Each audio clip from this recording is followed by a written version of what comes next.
जन लोकपाल के मसले पर केंद्र सरकार से दो दो हाथ कर रही दिल्ली की अरविंद केजरीवाल सरकार ने यूपीए सरकार के खिलाफ एक और मोर्चा खोल दिया है। गैस कीमतों के मसले पर केजरीवाल ने मुकेश अंबानी की रिलायंस इंडस्ट्रीज और केंद्र सरकार के खिलाफ बड़ा हमला बोला है। केजरीवाल ने पेट्रोलियम मंत्री वीरप्पा मोइली, कांग्रेस नेता और पूर्व मंत्री मुरली देवड़ा के साथ साथ मुकेश अंबानी के खिलाफ एफआईआर दर्ज करने के निर्देश दिए हैं। श्री मुरली देवड़ा के खिलाफ क्रिमिनल केस फाइल किया जा रहा है। श्री वीरप्पा मोइली के खिलाफ एफआईआर दर्ज की जा रही है। श्री वीके सिब्बल जो कि डायरेक्टर जनरल हाइड्रोकार्बन थे उस टाइम, उनके खिलाफ एफआईआर दर्ज की जा रही है। श्री मुकेश अंबानी जी के खिलाफ एफआईआर दर्ज की जा रही है। रिलायंस इंडस्ट्रीज लिमिटेड के खिलाफ एंड अदर्स। इसके साथ ही मैं आज या कल में प्रधानमंत्री जी को चिट्ठी लिखूंगा। मंगलवार को दिल्ली में एक प्रेस कॉन्फ्रेंस में केजरीवाल ने कहा कि देश के 4 गणमान्य लोगों एडमिरल तहलियानी, पूर्व कैबिनेट सेक्रेटरी टीएसआर सुब्रमण्यम, जानी मानी वकील कामिनी जायसवाल और पूर्व आर्थिक मामलों के सचिव ईएएस शर्मा ने रिलायंस के खिलाफ शिकायत दी है।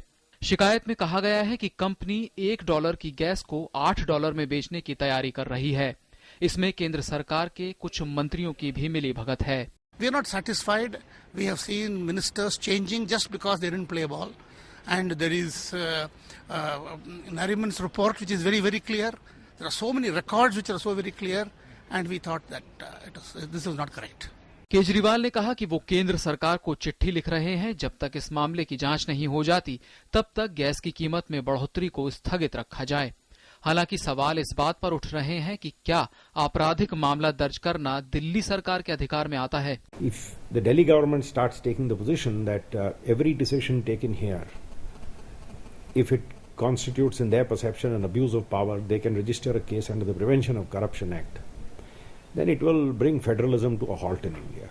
उधर केजरीवाल के निशाने पर आए वीरप्पा मोइली ने पलटवार करते हुए कहा कि कीमतों का फैसला विशेषज्ञों की राय पर हुआ है। I think I should sympathize with his ignorance. He should know how the government functions, how these things are done, and price. In fact, I took the special interest to ensure that the CNG and PNG prices are reduced. He should know that. It is not the question of Mukesh or Devara or everybody. He should know that there should be certain system for fixing the prices. ये मामला Krishna Godavari KG basin से निकलने वाली gas का है। 1999 में सरकार ने न्यू एक्सप्लोरेशन और लाइसेंस पॉलिसी यानी NELP बनाई, जिसके तहत साल 2000 में रिलायंस ने बोली में ब्लॉक के लिए समझौते पर हस्ताक्षर किया। समझौते के तहत रिलायंस को केजी D6 बेसिन में $2.3 प्रति यूनिट की दर से गैस की सप्लाई करनी थी। बाद में ये कीमत $4.2 प्रति यूनिट हो गई और इसे अब $8.4 प्रति यूनिट किया जाना है। जून 2013 की रिपोर्ट के मुताबिक रिलायंस फिलहाल 18 में से केवल 9 कुओं से गैस का उत्पादन कर रहा है। समझौते में रिलायंस को रोजाना 80 मिलियन यूनिट का उत्पादन करना था, जबकि उसने औसतन 14.63 मिलियन यूनिट का उत्पादन किया है, जो केवल 18% है।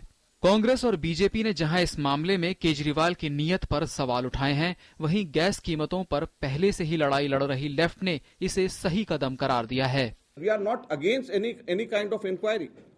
The only two things which I said should be clearly looked at is whether number one, is it a political vendetta?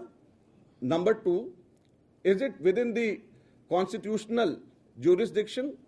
If these two things are fine, we don't have anything else to say.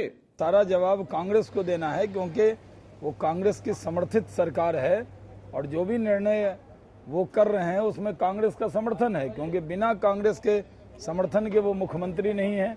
We are glad that this is an issue that if somebody else is also joining in is very good, because we think the public resources cannot be allowed to be a source of private profit generation at the expense of putting the burden on the public. Gas की कीमतों का मसला पहले से ही supreme court में जा चुका है और पहले भी इस पर विवाद रहे हैं। कोर्ट ने साफ कहा है कि बाद में गैस की कीमतों की समीक्षा की जा सकती है। अब इस मामले की सुनवाई 4 मार्च को होनी है। क्योंकि गैस की कीमतों का मसला व्यापक प्रभाव वाला है, इसलिए केजरीवाल इस मामले में केंद्र को घेरना चाहते हैं। लेकिन जिस तरह से इसमें सियासी आरोप प्रत्यारोप हो रहे हैं, उससे तो यही लगता है कि फैसला अदालत के जरिए ही हो पाएगा। शैलेंद्र मिश्र और सुधाकर दास के साथ ब्यूरो रिपोर्ट, डीडी न्यूज।